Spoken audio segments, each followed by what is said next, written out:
Meron tayo pinainit na kawali dito. May niready tayo na sibuyas. Sibuyas at bawang. So, ayan, ilalagay natin sa kawali. Dahil mainit na.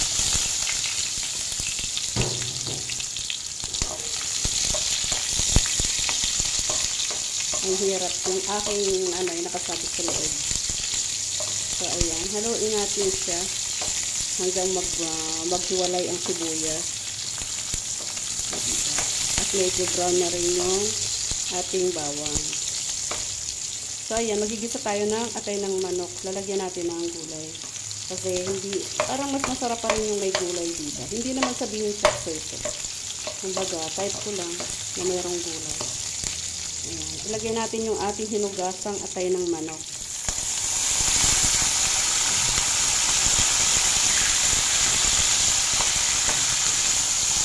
Haluin natin. Yung mga kulang sa hemoglobin, ang atay po ng manok ay mabilis nakapagpadagdag ng ating hemoglobin. Alam niyo po ba kung ano yung hemoglobin? Yung red cell. Diba? Bababa ang dugo. So, ayan. Meron ako ditong nireading gulay din. So, lagay natin ito dito. So, ayan. Meron akong hiniwang gulay dito. Ayan, hiwa ba yan? Hindi ko alam kung hiniwa yan. Parang hindi ko naman yung hiniwa. Kasi gusto ko yung medyo may thrill kainin. Yung medyo malalaki-laki. Ang pakahiwa. Ayan. So, lagyan natin ng Knorr chicken cubes. Kalahati lang yan. Lagyan na rin natin ng black pepper.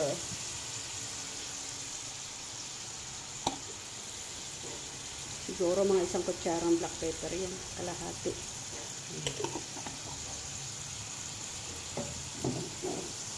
Diba? Mentras na asin ang ilalagay natin. Ilagay na lang natin ay konting toyo. Kunti lang. Kasi yung toyo naman is hindi naman matamis. Ay hindi naman siya maalat. Hindi matamis ang toyo dito. So ayan. Timpla lang yung para sa atay ng manok. Ayan. Pakuluin muna natin yung atay ng manok. Antayin natin maluto. Bago natin ilagay yung ating gulay. Ayan yung sa lutong madalian lang. Diba?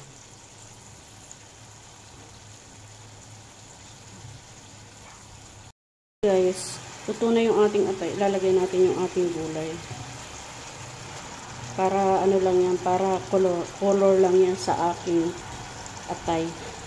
Para may kulay ang aking atay. Diba? Ayan. Hindi ko na siya tinubigan. Hindi ko na rin siya sinagawan. Yung sabaw na niya, yung katas niya na yan. Parang maitim yung sabaw. Gawa ng atay. So, ayan. Kunti na lang luto na yan. Ay, parang may something. Adoy. So, ayan guys. Thank you guys for always supporting my video. Ayan. Pakukuluin na lang natin siya hanggang maluto yung gulay.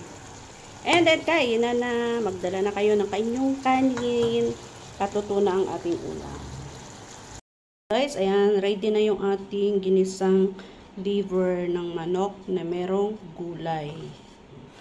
Para makulay ang inyong atay, lagyan nyo ng gulay. Ayan. Thank you guys for watching. Hope you like my video. Please like, share, and subscribe.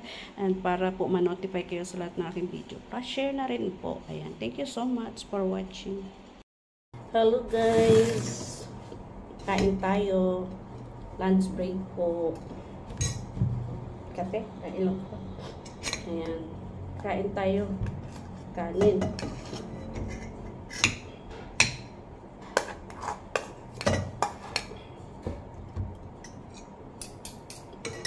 Ito yung ating ginisang atay ng manok na may gulay.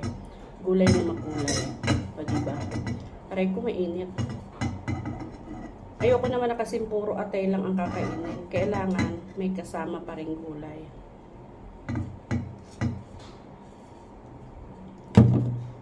Para gumanda ang inyong buhay, kumain kayo ng gulay.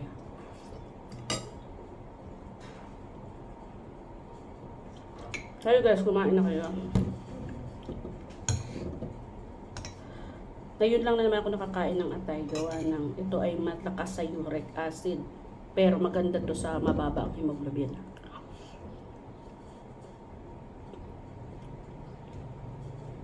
Mabilis na makapataas ng uric acid.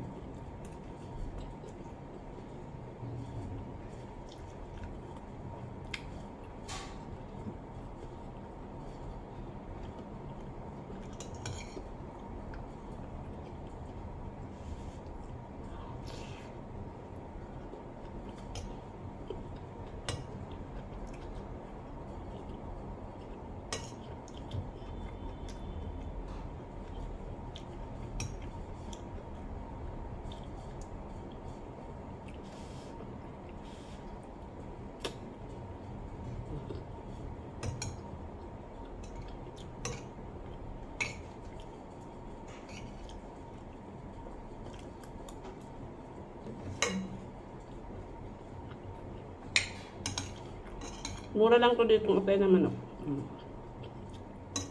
Nakabili ako ng halagang 2 ringgit and 54 cent. It's meaning na 25 ringgit sa atin. 25 pesos or 30. Pero kunti lang siya. Siguro 1/4 to.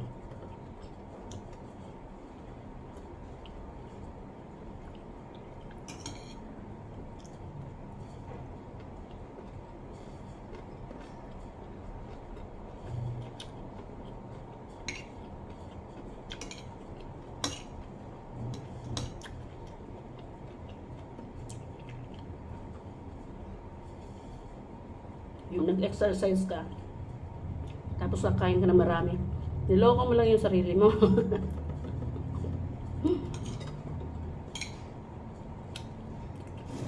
Kain tayo guys.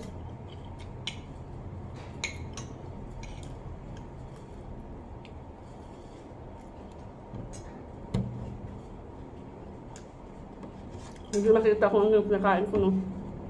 Kasi medyo malalim yung pinggang ko.